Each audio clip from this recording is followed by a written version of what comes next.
ha impartido diversos cursos en algunas universidades, ha publicado artículos en revistas especializadas, ha realizado traducciones del inglés al español en artículos especializados y del francés al español en 3 libros, en el libro de Franco Sator y en varios artículos más. Bueno, pues démosles la bienvenida. Su ponencia del día de hoy se titula El nacimiento de una subjetividad culposa, el yo cristiano. Bienvenida. Bueno, muchísimas gracias y sobre todo al maestro Martín Clavé, que siempre ha sido tan amable en abrirme aquí para que yo venga a decir lo que tengo que decir en cuestiones que, bueno, ahora mis clases giran en torno a Historia de México, pero bueno, siempre me he dedicado a Edad Media, al siglo XVI, a evangelización. El tema de hoy es un tema que, bueno, a mí me ha apasionado, es algo que tiene que ver incluso pues directamente conmigo, y lo he titulado El nacimiento de una subjetividad culposa, el yo cristiano. La problemática que quiero explicar en este ensayo es la que obsesionó a Michel Foucault en su última etapa. ¿Qué tipo de subjetividad se constituye con la difusión del cristianismo? Como él lo expresó en sus últimos 2 libros,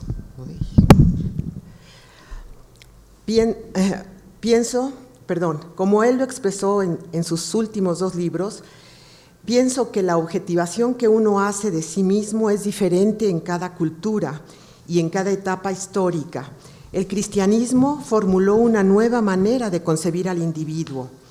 La historia de esta problematización tendría un largo éxito y se reconfiguraría en nuevas formas subjetivantes en la Segunda Edad Moderna, o sea que esto va a durar 18 siglos, cambia con la Ilustración. Foucault rastreó esta conceptualización a partir de las prácticas, es decir, lo que llamó él una serie de tecnologías que lleva a cabo el individuo sobre sí mismo para objetivarse como sujeto. Esto nada más es un ejemplo, no hay ni que leerlo. Yo me voy a referir únicamente a la cuarta, a las tecnologías del yo, es decir, cómo el sujeto hace unas prácticas sobre sí mismo para alcanzar la felicidad, para alcanzar su identidad personal, para alcanzar ciertas virtudes en sí. En cada etapa y en cada cultura es diferente. Con esto lo que ponía en cuestión era la autodescripción del ser humano. Es decir, el ser humano no contiene una identidad universal por el solo hecho de compartir esa humanidad. El hecho de ser hombre no hace que todos los hombres o en todas las culturas se piensen de igual forma. Cada sociedad concibe modos de subjetivación distinta. Con la cristianización del Imperio Romano se puso en marcha una nueva forma de objetivarse. Esta utilizó las tecnologías del yo que realizaba el romano, particularmente el romano estoico, pero ahora se aplicaban con una nueva intencionalidad: indagar la verdad sobre uno mismo, rastrear hasta en los más íntimos pensamientos la verdad sobre uno. Con esto surge una subjetividad que, formada con las mismas prácticas, produce un nuevo tipo de sujeto, un sujeto que se sabe pecador, un sujeto culposo. Con esto insisto, la subjetividad es una construcción, no es un develamiento del ser humano universal. Esta construcción no es aleatoria, son las condiciones sociales las que las posibilitan y determinan. Así pues, son los sistemas sociales los que crean ciertas prácticas para conformar la subjetividad, y estas son históricas. El hombre solo es capaz de tomar conciencia de sí mismo dentro de su cultura, insertado en ella, y el resultado de esta comprensión en el occidente cristiano fue la concepción del hombre como homo peccator. He dividido esta presentación en 3 partes. En la primera hago una somera descripción de las tecnologías del yo en el mundo romano y el sujeto que resulta de ello. Paso del ciudadano de la República al súbdito del emperador, es decir, voy de los siglos II a.C. al II después de nuestra era. En la segunda, describo la subjetividad que nace con el cristianismo, la reutilización de estas tecnologías con otros fines, particularmente con el cenobitismo oriental, y en la última parte hago una presentación del momento en que estas tecnologías se impusieron como un sacramento, el de la confesión auricular, que acaba por configurar el yo culposo del que hablaré. El yo antiguo y su transformación en la antigüedad tardía. En los primeros siglos de nuestra era, el mundo romano había tenido una transformación importante. De una república con sus instituciones muy particulares, se convierte en un imperio. Esto significó un gran cambio en la formación de las clases superiores que se habían formado como pares para gobernar y tener un papel activo en sus ciudades. Recuérdense que los senadores tenían un papel activo, siempre incidían en todo lo de la ciudad. El paso de la república al imperio convirtió paulatinamente a estos romanos en súbditos. Ahora obedecían órdenes del emperador.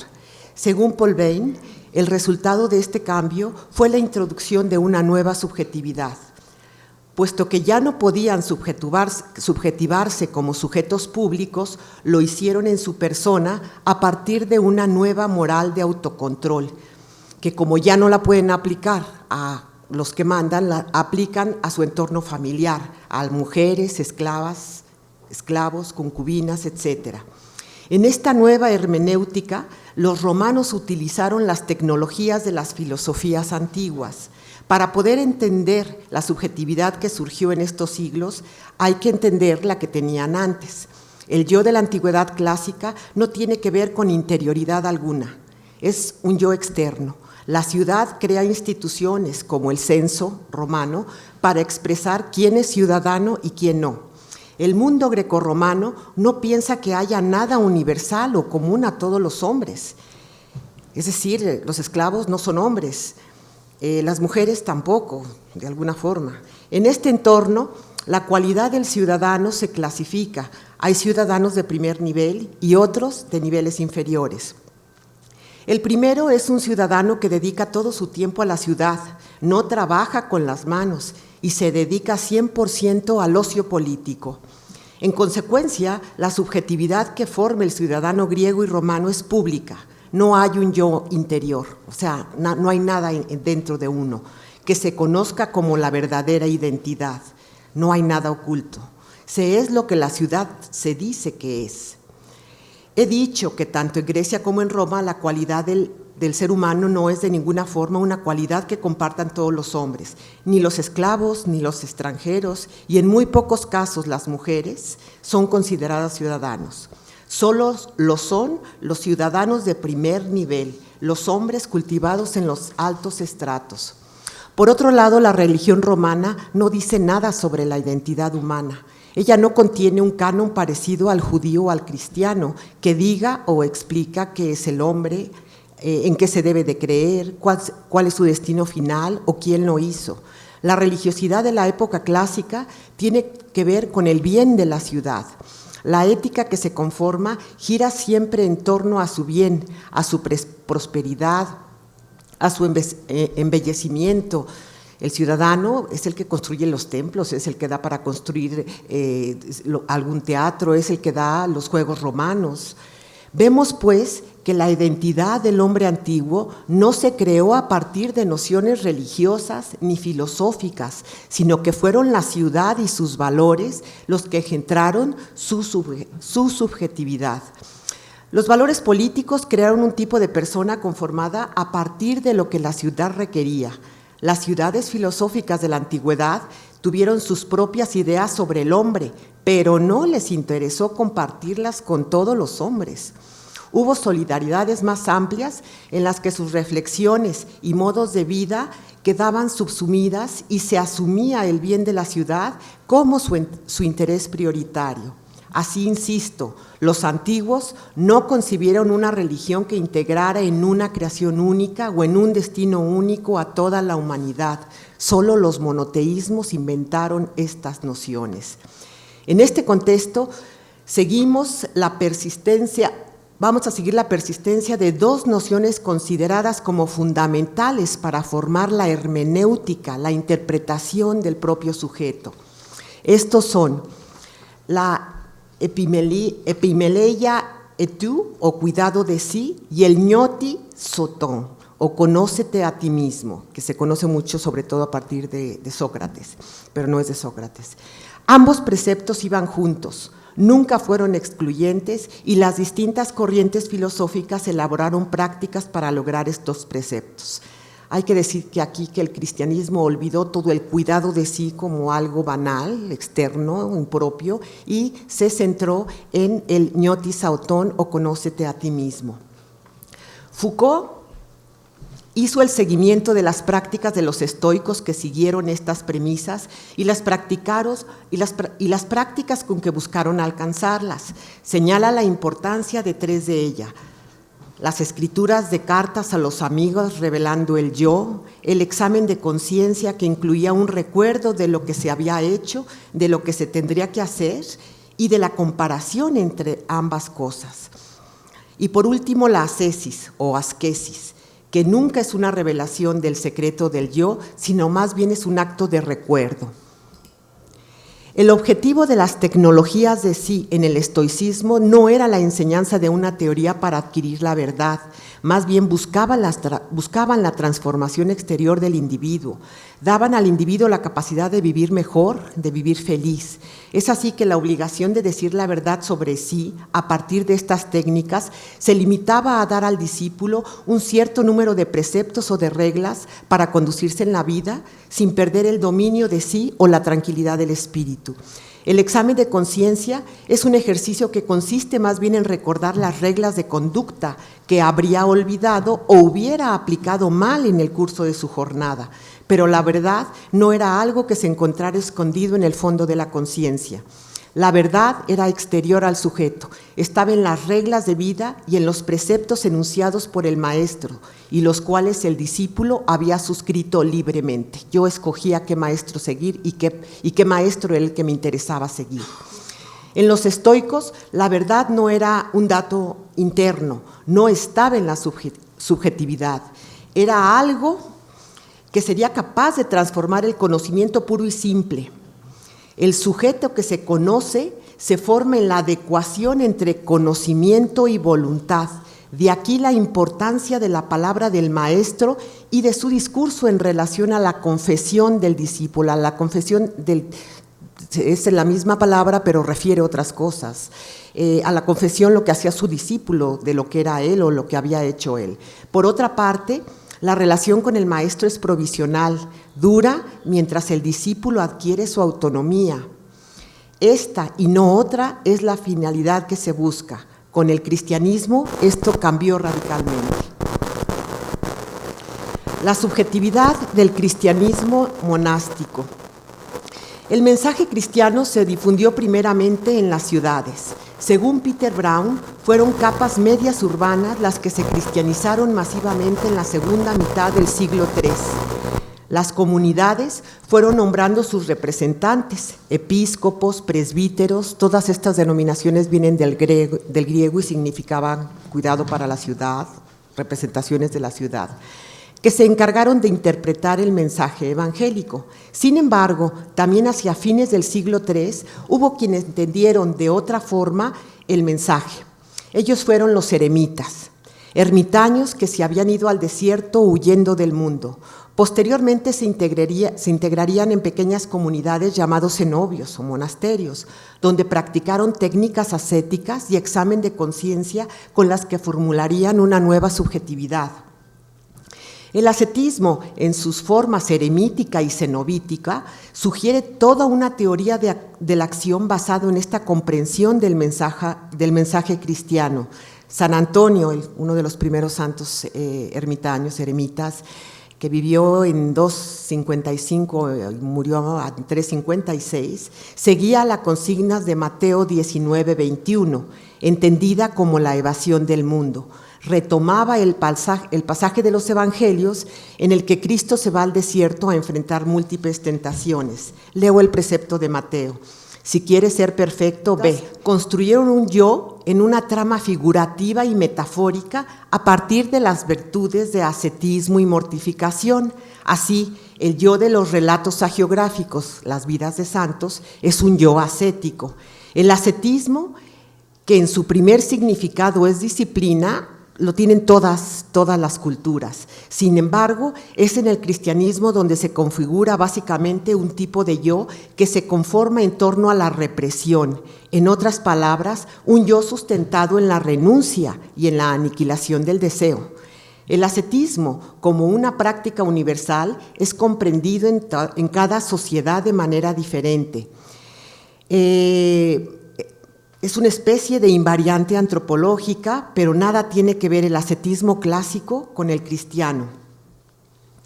La característica del occidente cristiano es que pone en el imperativo ascético lo esencial de su ser, es decir, en la renuncia. Puesto de otra manera, el pensamiento cristiano se formula a partir de un lenguaje del yo, del deseo y de la narrativa.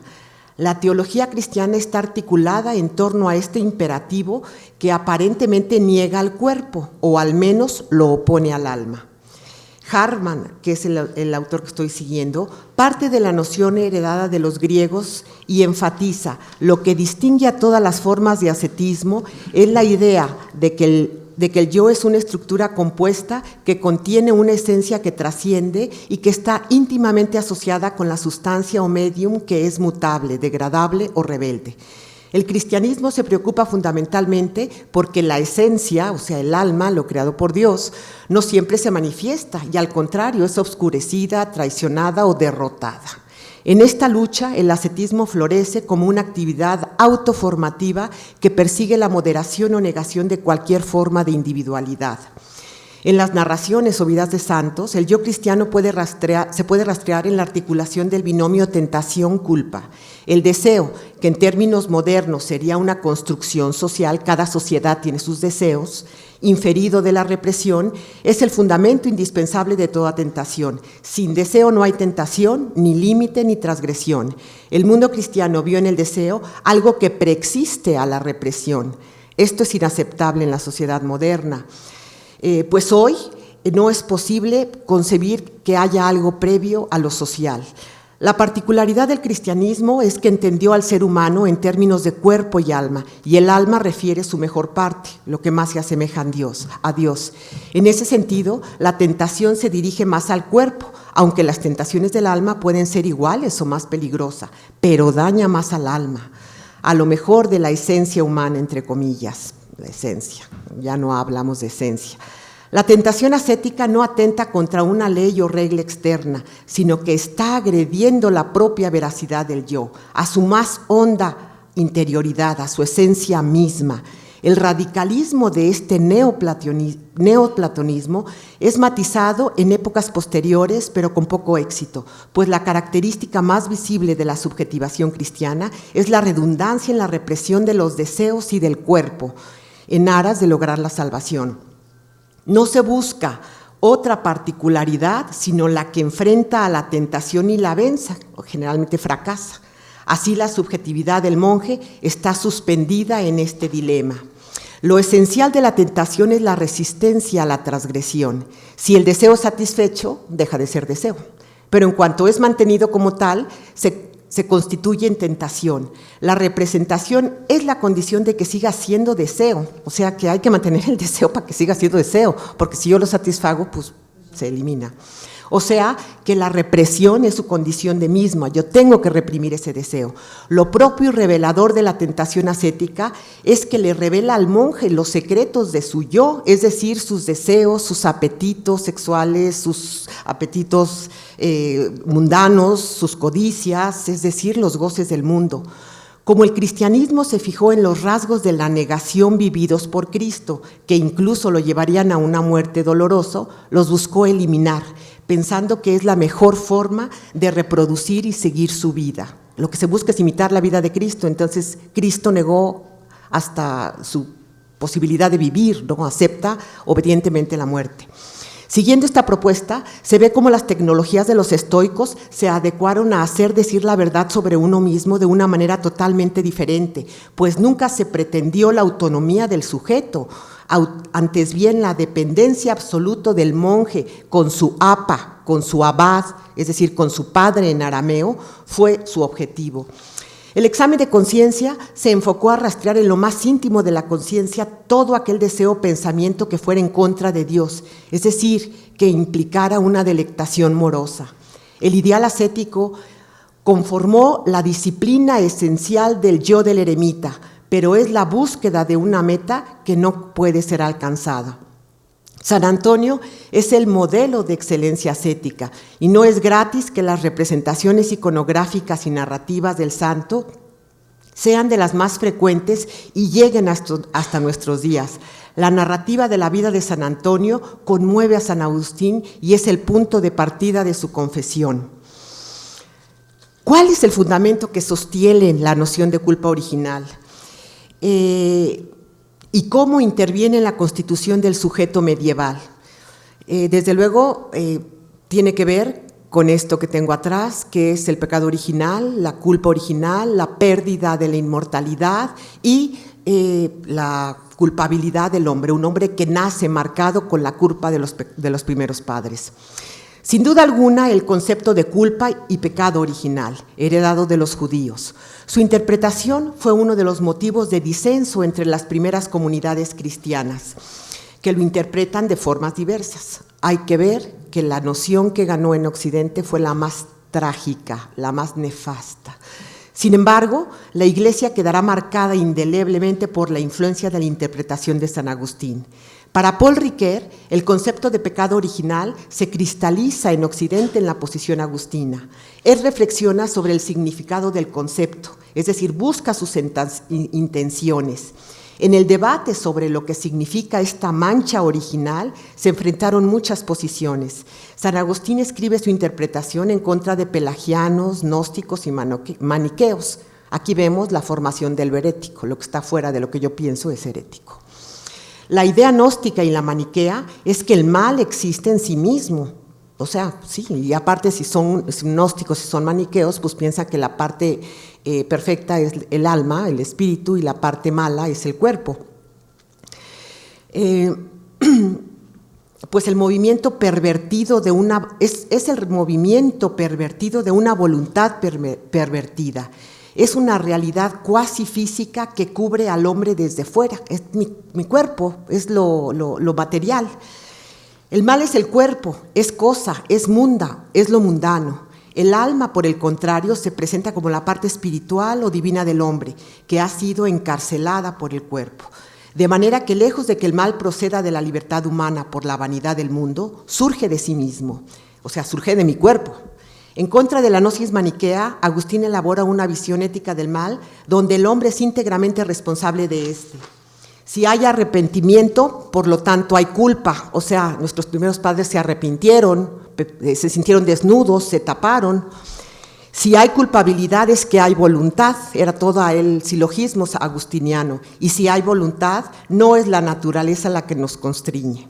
A esta concepción ética del mal agregará más tarde la concepción biológica de pecado, o sea, la transmito por el mismo acto sexual que cometen mis padres al concebirme. Y después, en su confrontación contra Pelagio, añade la noción jurídica de falta que exige una sanción. De esta manera, el pecado original queda conformado con todos los agravantes, la noción de culpa biológica adquirida genéricamente por el pecado de los primeros padres y además la connotación jurídica, aquella falta que merece un castigo. El misterio es la elección, nadie sabe por qué, da las gracias a unos y no a otros. Recuerden que Agustín es el primero que piensa en la predestinación de ciertos elegidos. Por el contrario, no hay misterio que reprobar. La elección es por la gracia, la perdición es por derecho. Y es para justificar esta perdición por derecho que Agustín construyó la idea de culpabilidad por naturaleza, heredada del primer hombre, efectiva como un hecho y castigable como un crimen. Si la subjetividad cristiana es una construcción fundamentada en el yo pecador desde los tiempos del cristianismo primitivo, hubo una forma de reconocerse pecador. Este reconocimiento era la exhomologesis. Esto existe también en la cultura antigua, no tenía esta connotación culpabilizante y significaba dos cosas. Una, reconocer públicamente la verdad de su fe, es decir, yo reconocía que era cristiano y eso me podía llevar eventualmente al martirio. Y la otra tenía un sentido penitencial. Cuando un pecador busca penitencia, no era un acto o un ritual, sino era un estatuto impuesto a alguien que había cometido pecados muy serios, o sea, no era verbalizable, alguien se arrepentía finalmente siendo cristiano y era marcado, perdonado por el obispo y llevaba una vida de penitente durante toda su vida, pero no implicaba esta verbalización, eran pecados homicidio, adulterio, fornicación. La exhomologesis consistía en un reconocimiento de sí mismo como pecador y como penitente. Era un estatuto que no le abandonaba nunca. A partir de ella, el pecador solicita su penitencia, visita al obispo y le pide que le imponga el estatuto de penitente. El objetivo es probar el sufrimiento, demostrar la vergüenza, hacer visible la humildad. Es una forma de vida el tener que descubrirse como pecador. Se sabe el penitente porque va vestido como penitente. Esta forma existía en los estoicos, pero se trataba de una expresión somática y simbólica consigo mismo o con su escuela. En el cristianismo era mostrar el verdadero yo pecador, mi verdadera interioridad pecadora.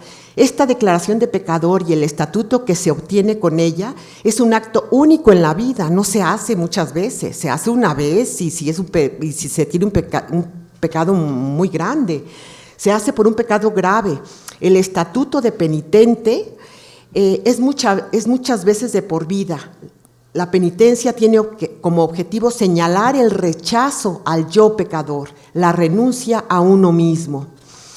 La diferencia entre las tradiciones estoica y cristiana se debe a que en la tradición estoica el examen de sí, el juicio y la disciplina muestran el camino al conocimiento de sí, pero es un yo que alcanza la verdad, no por una ruptura consigo mismo, sino alcanza la verdad del maestro, ¿no?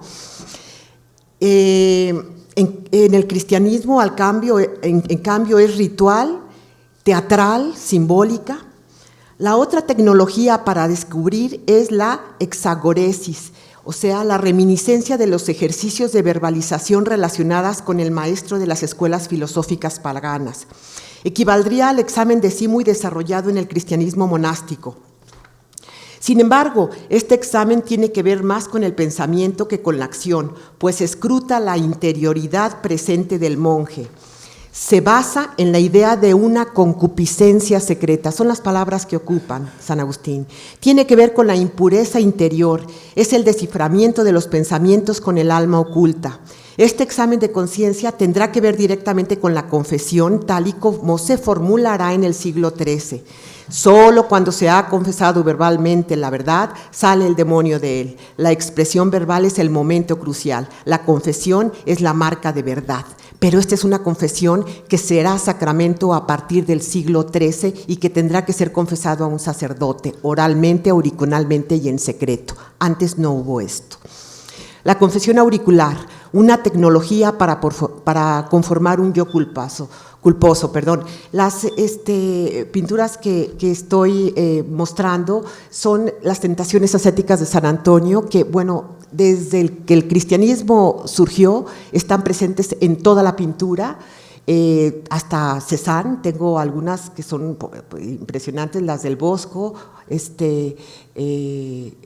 creo que es una Memli, Cézanne, y bueno, finalmente hasta Salvador Dalí, aquí vemos a los dos grandes eremitas, San Pablo y San Antonio. La confesión auricular, una tecnología para conformar un yo culposo. Desde épocas tempranas, en los monasterios occidentales se empezaron a escribir libros penitenciales. En ellos se estipulaba la falta cometida y la forma de resarcirla, es decir, la sanción.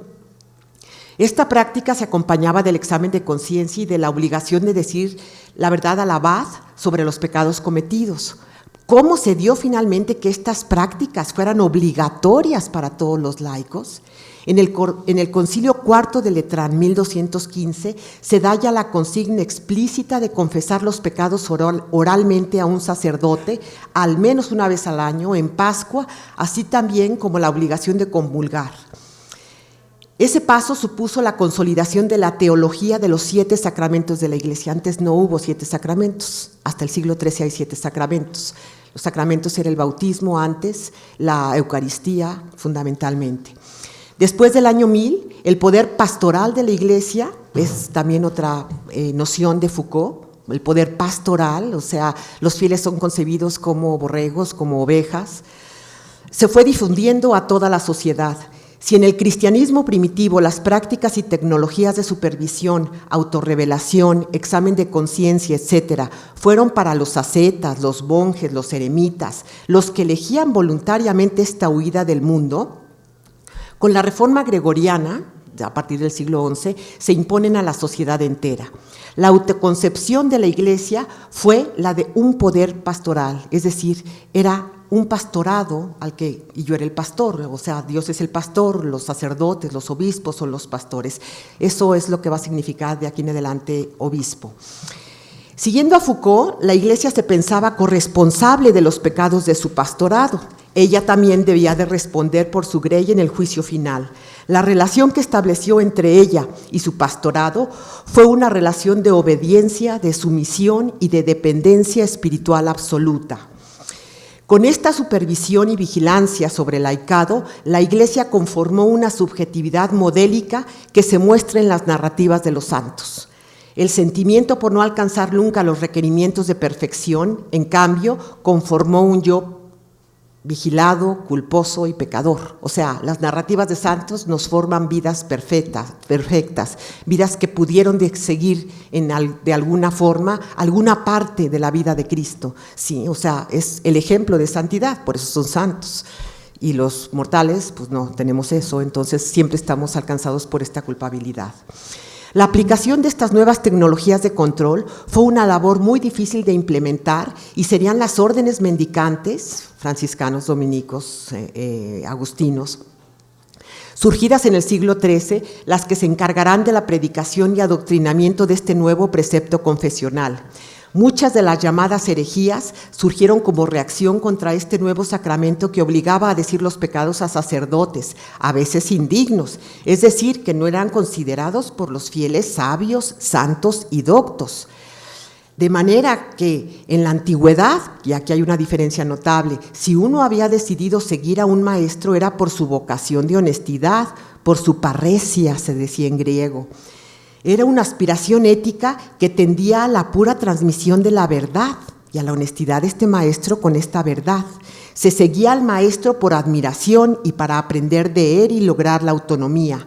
La dependencia del pastorado cristiano frente a sus maestros, en cambio, es permanente. La confesión auricular tomó de las prácticas paganas la autorrevelación. Ahora se hacía ante un sacerdote y para reconocerse como pecador. El objetivo era escudriñar y verbalizar la interioridad del alma para evitar los pensamientos no dirigidos a Dios. Esta severa fiscalización de lo más íntimo del ser implicaba que los fieles tuvieran la obligación de abrirse y mostrarse ante un sacerdote que siempre sería el mismo. Pues la formalización de la estructura parroquial así lo ordenaba, o sea, yo no tenía la oportunidad de cambiarme cada vez de sacerdote, no, yo tenía que confesarme con el mismo párroco, así que ese párroco sabía toda mi vida, y las visitas obispales implicaban esa supervisación sobre cuántos se habían confesado, cuántos no, o sea, era un control brutal, añádase esto, la Inquisición, que también es de estos siglos, etcétera. El párroco o el confesor llevaba la contabilización de las personas a su cargo y las visitas obispales tenían como objetivo la comprobación del control sobre las almas. Los luteranos llevaron otra especie de autoconfesión que conciliaba el deseo de libertad espiritual comprometida con la disciplina moral estricta, pero es otra cosa. La impugnación de la validez del sacramento, ya fuera porque el ministro no fuera lo suficiente digno o santo, o por la simple prerrogativa que la Iglesia se adjudicaba de perdonar los pecados, provocó que la Iglesia, o sea, hubo tantas herejías a partir del siglo XII y XIII con esta imposición de estos sacramentos, los sacramentos de la Santa Madre Iglesia, provocó que la Iglesia impusiera canónicamente la validez del sacramento, incluso si el confesor no tuviera la honestidad y pureza requerida. Pues entonces, obviamente, un buen cristiano sentía que vivía con su barragana, con su concubina, pues cualquier gana tenía de seguir ese precepto, porque bueno, hay que recordar que también que en el siglo XIII se impone la obligación de celibato al sacerdocio. El Concilio de Trento en el siglo XVI reafirmará frente a la decisión de la Reforma la validez de la confesión auricular. Los reformados, obviamente, cuestionaron en sus cimientos muchos de estos preceptos católicos. Todo lo que la Iglesia inventó a partir de esta reforma gregoriana, la reforma protestante y reformados calvinistas, luteranos, zwinglios, todos van a rechazar esto, ¿no? Cuestionaron, en este momento se cuestionaba en sus cimientos muchos de los preceptos católicos fundamentales que llegan hasta hoy: la intercesión de los santos y de la Virgen María, la validez del sacramento de la confesión, así como todo lo relacionado con la cuestión de las indulgencias. Hay que recordar que el purgatorio también es una invención del siglo XII y bueno, la ordenación y todo esto ya se consagra como los 7 sacramentos, ¿no? El nuevo precepto de la confesión auricular exigió un esfuerzo enorme por parte de la Iglesia. La diferenciación entre clérigo y laico se asentó después de la Reforma Gregoriana. Antes de la Reforma Gregoriana, los sacerdotes, el clero regular vivía siempre amancebado y tenía a su mujer y todo. Los que habían elegido por vocación una vida de ascetismo, de pureza, de continencia, fueron las órdenes mendicantes. La diferenciación entre clérigo y laico se asentó después de la Reforma Gregoriana, en donde quedó asignada la relación de superioridad espiritual del confesor frente al laico. La asimétrica relación frente al confesor fue sentida por el laico como una obligación de brutal desnudez. El sacerdote fue entrenado para escarbar y hacer decir lo más vergonzoso de los deseos, apetitos, tentaciones, fantasías y demás. Fue una coacción en todos los aspectos. Es una cita de Foucault. La vergüenza paralizaba a muchos cuando estaban arrodillados ante el sacerdote, pero, por otra parte, causaba infinitos tormentos de conciencia si uno se guardaba los pecados. En este juego asimétrico, el hombre común y corriente no tuvo para dónde hacerse. Predicadores, inquisidores, confesores, todo ello conformó en el siglo XIII una pastoral del miedo, una pastoral de culpabilización que marcó indeleblemente al cristianismo medieval y moderno. De aquí emerge una subjetividad que se debe transparente, porosa, visiblemente culposa, en deuda eterna. Siempre estamos en deuda porque se murió el Redentor y porque la divinidad es ofendida por el pecado, y que a la vez dona magnánimamente, si los digo, el perdón cuando se muestra en toda su inmane imperfección.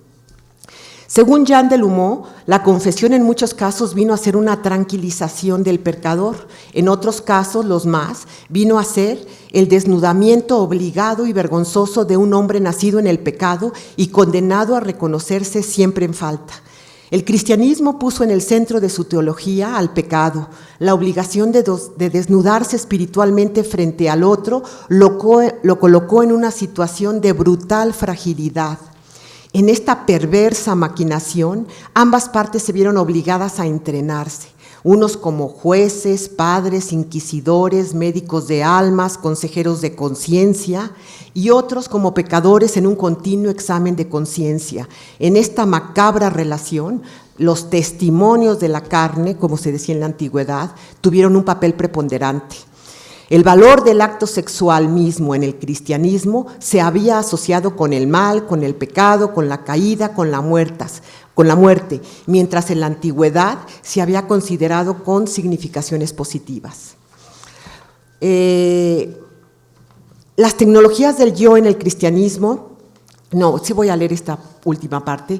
Las confesiones de Agustín representan el triunfo de la ascesis como renuncia a cualquier intento de individuación, pues diluyeron todo propósito de diferenciación en la completa identificación con un personaje. Es decir, si yo no me parezco a Cristo o a algunos de sus santos que han emulado en alguna forma a la vida de Cristo, con la caridad, con la continencia, con cualquier cosa, si yo no me identifico con algo, con alguien de ello, no tengo yo, o sea, debo de, incluso la cuestión del tolle lege, de cuando uno abre la Biblia y la conversión de San Agustín viene a partir de que él ahí vio su conversión, el personaje al cual debía de seguir, ¿no? Entonces siempre la Biblia nos revela algo del yo, siempre la Biblia revela.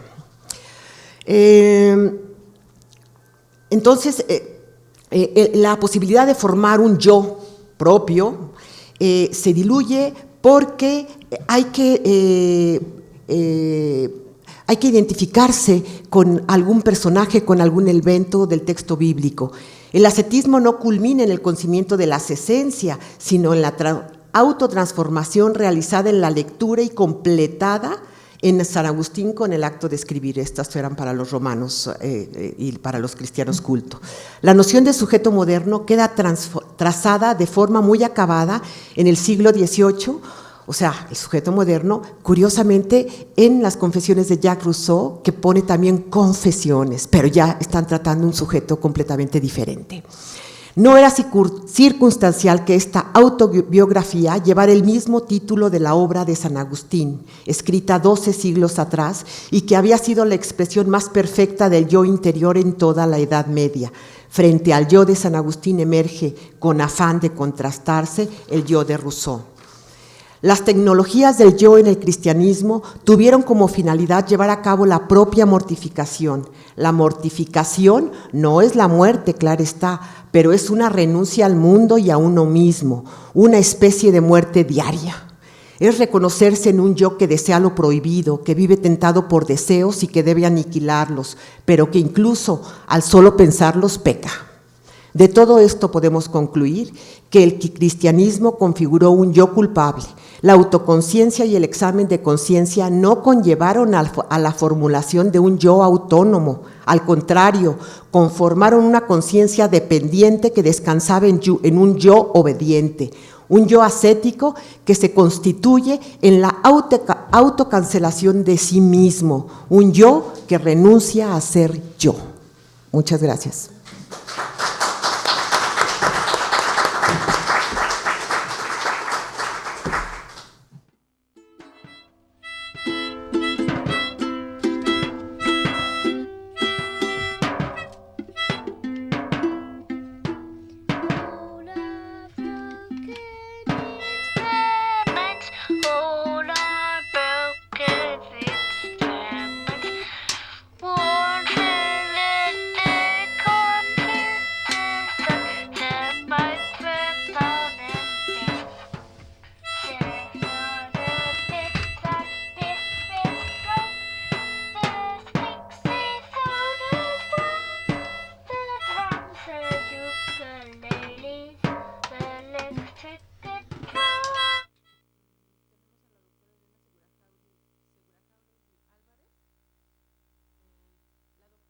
Elena es licenciada en Arquitectura, maestra en Artes Visuales por la Universidad Autónoma de México. Actualmente ha impartido